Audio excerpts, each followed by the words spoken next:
think this is one of those things that needs to be talked about that isn't talked about very often, and that is workplace abuse.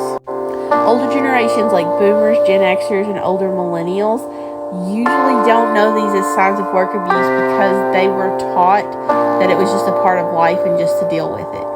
Younger generations like younger millennials, Gen Zers, and honestly the alphas that are coming up have a lot more healthier expectations because they know these boundaries. Let's talk about 3 types of abuse today. The first one we're going to talk about is emotional abuse. This can be things like calling people out, saying you can't do anything because of a certain ethnicity or you're a woman versus a man. They may call you out and use you as an example. I once had a supervisor who used to slam her hand on the desk and yell and scream at me over and over again when she disagreed with me. This is a form of emotional abuse. This same manager will help me go into the second one, which is mental abuse. She used to put certain groups of people, which I won't say who or what, some of them were racial classes and some of them were gender classes over me because she decided that I was too stupid to be able to do my job because I was a Middle Eastern woman.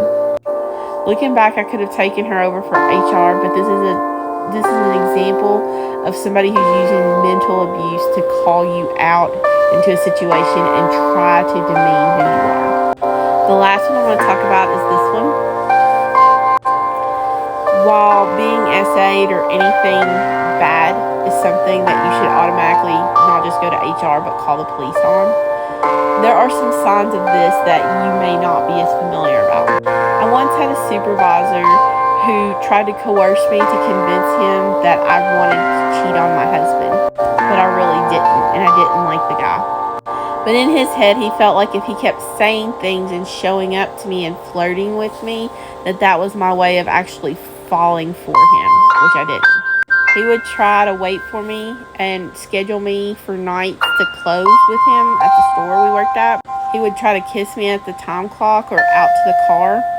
He would want me to park beside him, and when we'd work in the office, he would spread eagle and stare at me until I finished my shift. These are all examples of that type of abuse, and you don't deserve any of them. Follow for more.